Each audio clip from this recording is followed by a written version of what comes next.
6 ஜனவரி 2024 காலையில் 10 மணிக்கு உனக்கு ரிப்போர்ட் அனுப்புகிறாங்க, இசிஜி ரிப்போர்ட். அதில் எஸ்டி எலிவேஷன் ரொம்ப தெளிவாக தெரிஞ்சுது. அவங்க ஒரு கிளினிக்கில் பார்த்துருக்காங்க, ட்ராப் டி டெஸ்ட் பண்ணியிருக்காங்க, அது நெகட்டிவ் தான் வந்திருக்கு. ஆனால் அவங்களுக்கு வந்து அந்த நெஞ்சு வலியிலேருந்து கழுத்துக்கு பரவி லெஃப்ட் ஆர்ம் ஃபுல்லாகவே pain, typical chest pain, typical angina pectoris pain இருந்துகிட்டே இருந்துச்சு. அதனால் ஈவினிங் 5 மணிக்கா நான் மருத்துவமனை கூட்டிகிட்டு வரேன். முதல் ஹார்ட் அட்டாக் பேஷண்ட்டுக்கு நம்ம எந்த விதமான அலோபதி சப்போர்ட், ஹெப்பாரின் இன்ஜெக்ஷன் உட்பட எதுவும் போடாமல் சக்ஸஸ்ஃபுல்லாக ட்ரீட் பண்ண கேஸ் டிஸ்கஷன் தான் இந்த வீடியோ. அவங்க வந்து நம்மளுடைய மருத்துவமனையில் சுகர் பிபிக்கு மருந்து சாப்பிட்ருக்காங்க, அலோபதி மெடிசனோட சேர்த்து. அவங்களுக்கு ஒரு வயசு 67 இருக்கும். அவங்க நெஞ்சு வலியோட சேர்த்து ஒரு சிம்டம்ஸ் சொல்கிறாங்க. தொண்டையில் இங்கே ஏதோ இருக்கிற மாதிரி இருக்குது, எனக்கு இந்த இடத்துல வலிக்குது, சோக்கிங் சென்சேஷன் இன் த்ரோட், அதுவும் ஆஞ்சினா பெக்டோரிஸோட சிம்டம் தான். நம்ம இங்கே வந்தோடனே அவசரமாக ட்ராப் டி, ட்ராப் ஐ, சிகேஎம்பி எல்லாம் பார்க்குறோம், எல்லாமே எலிவேட்டட். ஸோ நாங்கள் வந்து ஆஞ்சினா பெக்டோரிஸ் மயோகார்டு இன்ஃபாக்ஷன் தான் அப்படின்னு கன்ஃபார்ம் பண்ணுறோம். இதோட பேராமீட்டர்ஸ் என்னங்கிறத நம்ம அடுத்தடுத்து பார்ப்போம். ஆனால் அவங்க ஃபேமிலி ஹிஸ்ட்ரி எனக்கு தெரிஞ்சதுனால நான் தைரியமாக இந்த கேஸை வந்து ஹெப்பாரின் இன்ஜெக்ஷன் கூட போடாமல் நம்ம ட்ரீட் பண்ணலாம் அப்படின்னு அவங்க ஃபேமிலிக்கு ஒரு அஷூரன்ஸ் கொடுத்தேன்.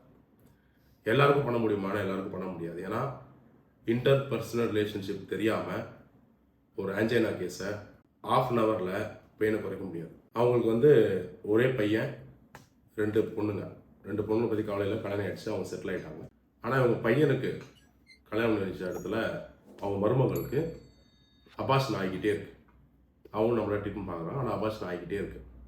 எல்லா டெஸ்ட் பண்ணியாச்சு, எல்லாமே நெகட்டிவ் தான் வருது.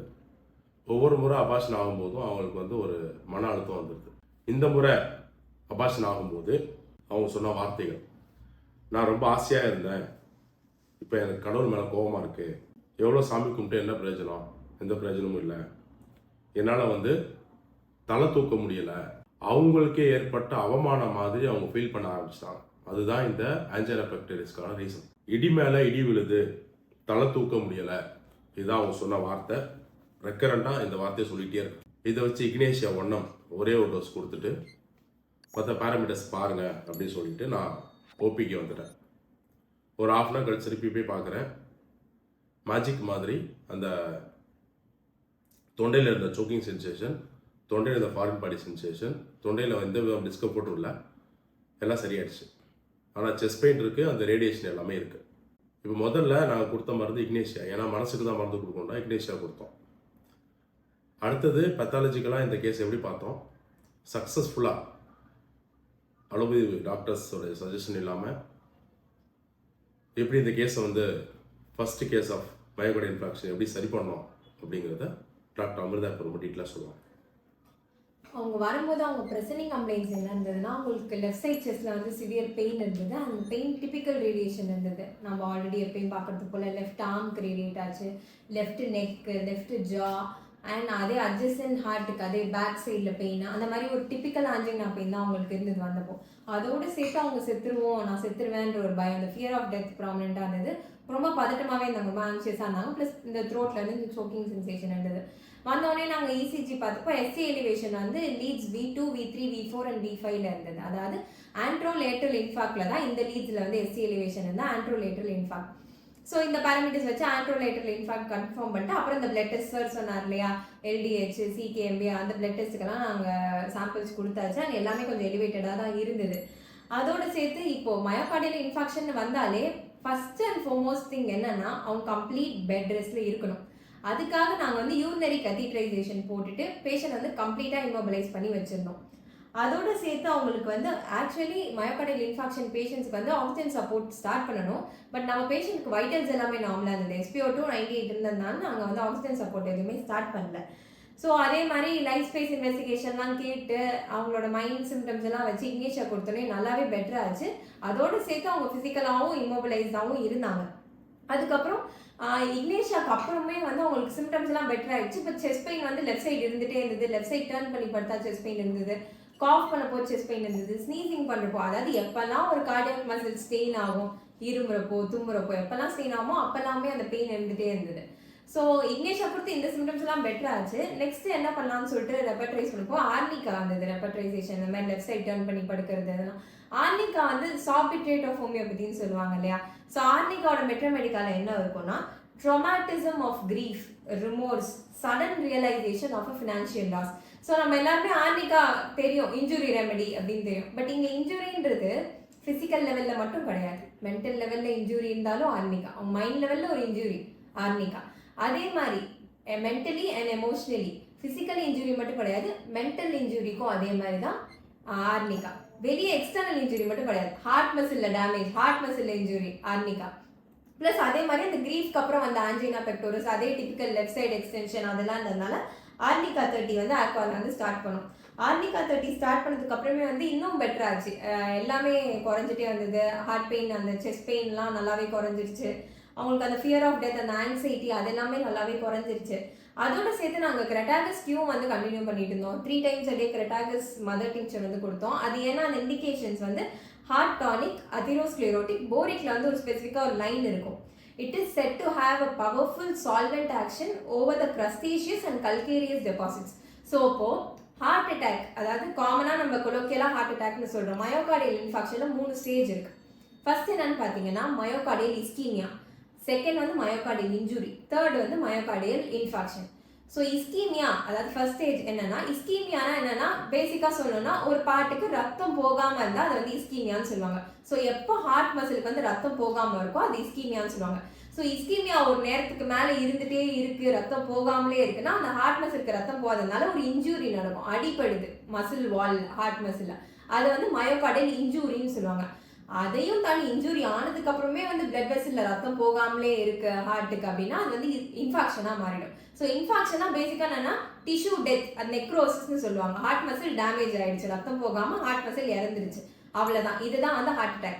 ஸோ அந்த மாதிரி ஹார்ட் அட்டாக் டிபிக்கல் சிம்டம்ஸ் அந்த மாதிரி ஆயிடுச்சுன்னா அப்பதான் சிம்டம்ஸே வெளியே தெரியும். அந்த இன்ஃபாக்ஷன் ஸ்டேஜ்ல தான் நிறைய பேருக்கு சிம்டம்ஸே தெரியும். அதே மாதிரி செஸ்ட் பெயின், ஆன்ஜினா, கைக்கு பரவுறது, ஜாக்கு பரவுறது, பதட்டமா இருக்கிறது, ரொம்ப ஜில்லுன்னு வேர்க்கிறது, இந்த மாதிரி சிம்டம்ஸ் இருக்கும். பட் காமனா இதை வந்து நிறைய பேர் வந்து கேஸ்ட்ரிக் ப்ராப்ளம்ஸோட கம்பேர் பண்ணிட்டு அதுக்கு தான் மெடிசன் எடுத்துருப்பாங்க, பெருசாக அதுக்கு இம்பார்ட்டன்ஸ் தரமாட்டாங்க.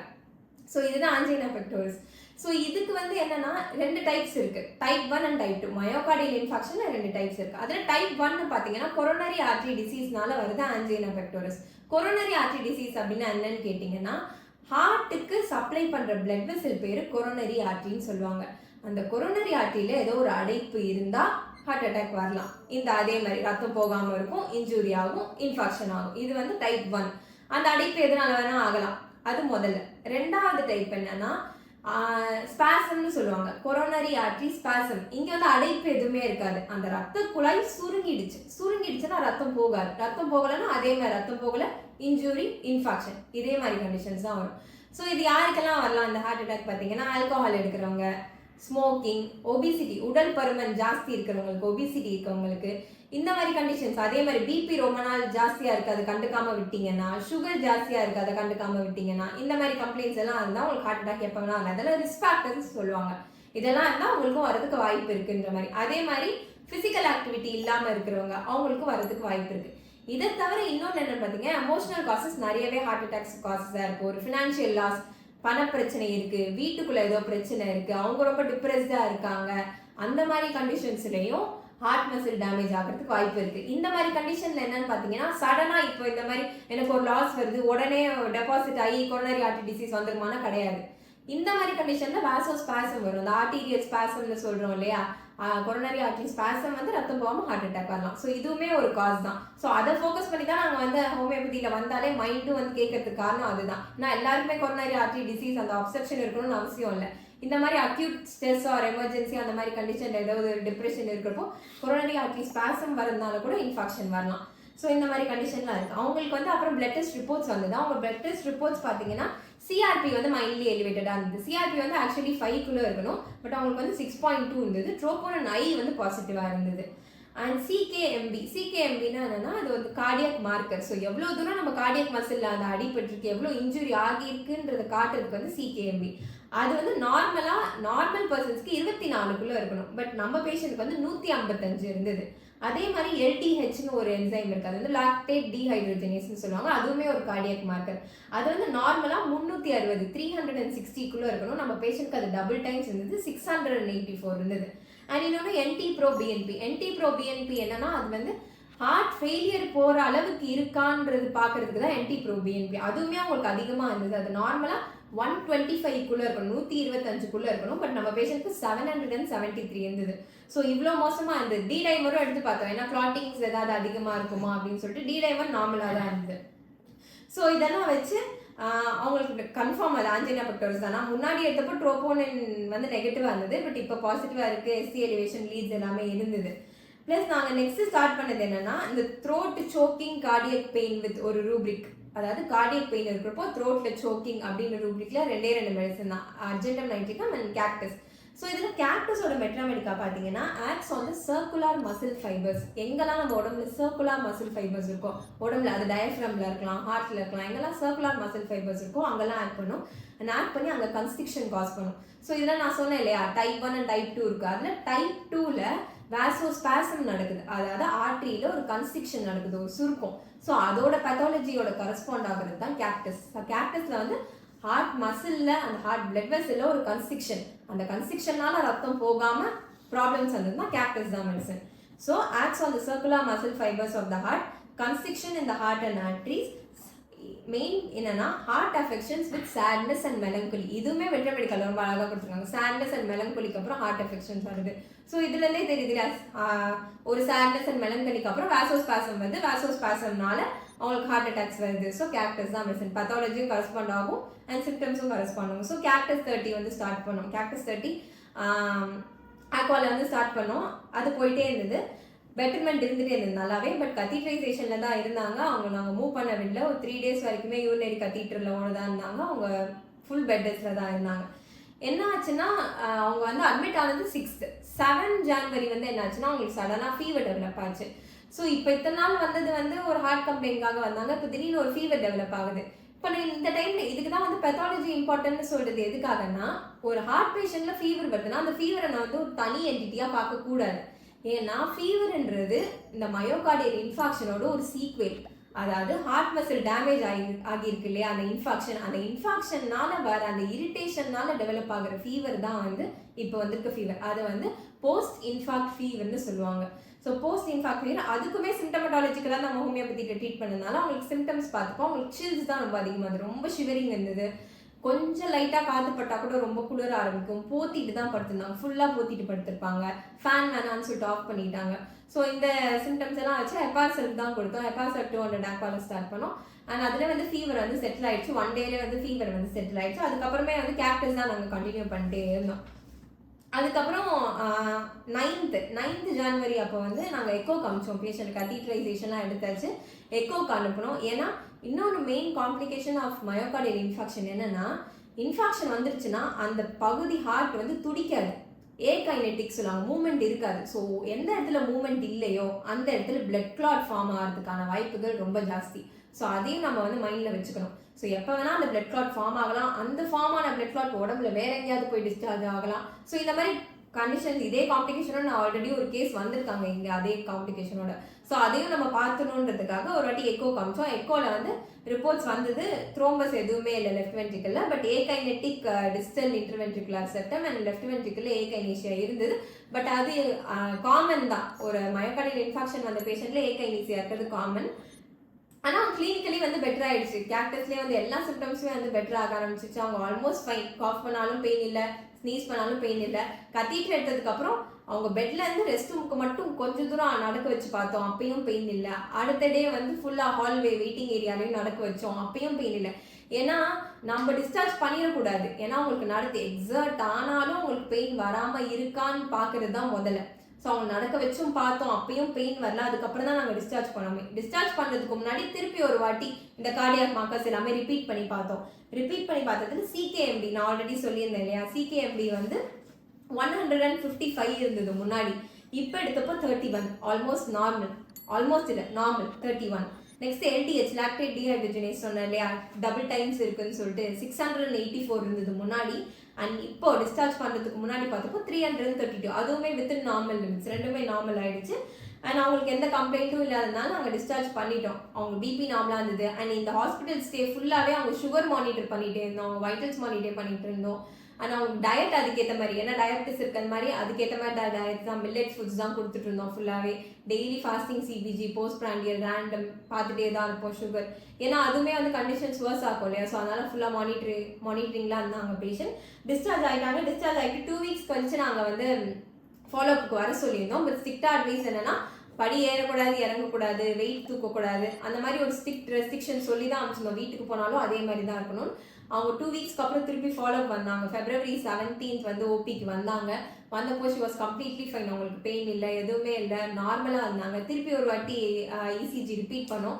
பட் என்னன்னா இசிஜியில் மயோகார்டியல் இன்ஃபாக்ஷன் சைனே இல்லை, எஸ்டி எலிவேஷன் இல்லை, she was totally fine, ECG was normal. அதுதான் வந்து பியூட்டி ஆஃப் ஹோமியோபதியே இங்கே. இப்போ ஒரு சிலருக்கு டவுட் வரலாம், அலோபதியில் போனால் உடனே ஆஞ்சியோபிளாஸ்டி பண்ணி பிளாக் இருக்கா இல்லையான்னு பார்க்கணும். என்ன கேட்டால் 20 இயர்ஸ்க்கு மேலேயே அந்த பிளாக் ஃபார்ம் ஆக ஆரம்பித்தோம். அந்த எல்ஏடி, எல்சிஎக்ஸ், ஆர்சிஏ, இந்த 3 பிரைமரி ஆர்ட்ரியை பற்றி மட்டும்தான் நம்ம பேசுகிறோம். ஆனால் யார் ஃபிசிக்கலி படி ஏறி இறங்குறாங்க, அந்த கார்டியோ ஒர்க் அவுட் பண்ணுறாங்களோ அவங்களுக்கு வந்து நேச்சுரலாகவே கொலாட்ரல்ஸ் ஃபார்ம் ஆகிடும். ஸோ பைபாஸ் வந்தாலுமே இயற்கை வந்து அதை செல்ஃப் ஃபீலிங் பண்ணுறதுக்கு ட்ரை பண்ணோம். அதான் அந்த கொலாட்ரல் ஃபார்மேஷன். ஸோ யூஸ்வலாக நான் வந்து ரெக்கமெண்ட் பண்ணுறதில்ல. ஆஞ்சியோபிளாஸ்டி பண்ணி பார்த்து அது எல்ஏடியில் 100% பிளாக்கு, ஆர்சிஏயில் 100% பிளாக்கு, அது 99% பிளாக்கு, ஒன்றும் பண்ண முடியாது, பைபாஸ் சர்ஜரி பண்ணுங்கள். இதை பார்த்து நம்ம பயப்பட வேண்டிய அவசியம் இல்லை. ஏன் அப்படின்னா நேச்சுரலி கொலாட்ரல்ஸ்னு சொல்லுவாங்க. அதாவது இந்த 3 ஆர்ட்ரிக்கு வந்து பேர் வச்சுருக்காங்க. அது போக சின்ன சின்ன ரத்த குழாய்கள் நார்மலாகவே ஃபார்ம் ஆகிடும். அதனால பைபாஸ் சர்ஜரி தேவையில்லை. இதுக்கு பேர் நேச்சுரல் பைபாஸ். நேச்சுரலாகவே உடம்புல பைபாஸ் நடக்கும். இதை நம்புறவங்களுக்கு கண்டிப்பாக நடக்கும். ஆனால் எத்தனை பேர் நீங்கள் இந்த வீடியோ பார்த்துட்டு இருப்பீங்க, எத்தனை பேர் உங்கள் சொந்தக்காரங்க இருக்கலாம், உங்கள் அப்பா அம்மாவாக இருக்கலாம், உங்கள் மாமனார் மாமியாராக இருக்கலாம், பைபாஸ் சர்ஜரி பண்ணி அவங்க குவாலிட்டி ஆஃப் லைஃப் சர்ஜரிக்கு முன்னாடி இருந்த மாதிரியே இப்போ இருக்குன்னு உங்களால் சொல்ல முடியுமா? வாய்ப்பே கிடையாது. ஸோ அதே குவாலிட்டி ஆஃப் லைஃபோட ஃபஸ்ட்டு அட்டாக் வந்தவங்கள டிஸ்சார்ஜ் பண்ணி அனுப்பியிருக்கோன்னா அது மிகப்பெரிய விஷயம்.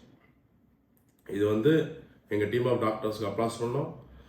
அவங்க பேஷண்ட் நம்பியிருக்காங்க. பேஷண்டோட அட்டெண்டர்ஸ் உங்களுக்கு தெரியும், சாதாரண கோல்டு ஹோமியோபதி வர்றதுக்கு அவ்வளோ யோசிப்பாங்க. ஆனால் ஒரு ஹார்ட் அட்டாக், உயிர் லைஃப் த்ரெட்டனிங் கண்டிஷனில் அவங்க ஃபேமிலியே மொத்தமாக ஒத்துழைச்சாங்க. நீங்களே பார்த்துக்கோங்க அப்படின்னு மொத்தமாக ஹேண்ட் ஓவர் பண்ணிட்டாங்க. பியூட்டிஃபுல்லாக சரி பண்ணி அனுப்பியிருக்கோம். இதில் இசிஜி சேஞ்சஸ் தான் மெஸ்மரைசிங். ஆக்சுவலி எஸ்டி எலிவேஷன் எதுவுமே இல்லை. இது இப்போ டிஸ்பிளே பண்ணுறோம், அதையும் பாருங்கள். எஸ்டி எலிவேஷன் எதுவுமே இல்லை. ஒரு ஹார்ட் அட்டாக் வந்ததுக்கான எந்த விதமான இதுவும் இல்லை. அதனால் ஹோமியோபதியில் ஹார்ட் அட்டாக்குக்கும் ட்ரீட்மெண்ட் இருக்குது அப்படிங்கிறதுக்கான ஸ்ட்ராங்கான ஒரு பதிவு தான் இந்த காணொலி. Yes we have done it அப்படின்னு பெருமையாக காலர் தூக்கி விட்டு சொல்கிற அளவுக்கு தான் நாங்கள் இதை சக்ஸஸ் பண்ணியிருக்கோம். எல்லாருக்கும் பண்ண முடியுமானா பண்ண முடியாது. யாருன்னே தெரில, மிஸ்டர் எக்ஸ், மிஸ்டர் ஒய் யாரோ வராங்க, அவங்களுக்கு வந்து ஹார்ட் அட்டாக் வந்து நீங்கள் ட்ரீட்மெண்ட் பண்ணுவீங்களான்னு கேட்டால் முடியாது. ஓப்பனாக சொல்கிறேன். ஏன்னா வந்து ஐபிஆர், இன்டர்பர்சனல் ரிலேஷன்ஷிப் தெரியாமல் எங்களால், ஏன்னா மெடிசன் ஆக்ட் பண்ணுறதுக்கு டைமே இருக்காது. டக்குன்னு கொடுக்கணும், 1/2 hour 1 hour டக்குன்னு மெடிசன் ரெஸ்பாண்ட் பண்ணணும். அதை நாங்கள் புரிஞ்சுக்கணும். பேஷண்ட் அதை சொல்லணும், சுற்றி உள்ளவங்களாம் சொல்லணும், இதான் பிரச்சனை, இதுக்கப்புறம் தான் ஹார்ட் அட்டாக் வந்துச்சுன்னு அவங்க சொல்லணும். இதெல்லாம் ஃபஸ்ட் டைம் ஹோமியோபதி வரவங்க சொல்ல மாட்டாங்க. ஸோ எங்கள் பேஷண்ட்டு, அதாவது சாந்த ஹோமியோபதியில் தொடர்ந்து பார்க்குற பேஷண்ட்ஸ்க்கு நாங்கள் சொல்லிக்கிறது, உங்களுக்கு ஹார்ட் அட்டாக் வந்தாலும் ஹோமியோபதி ஹெல்ப் பண்ணும்.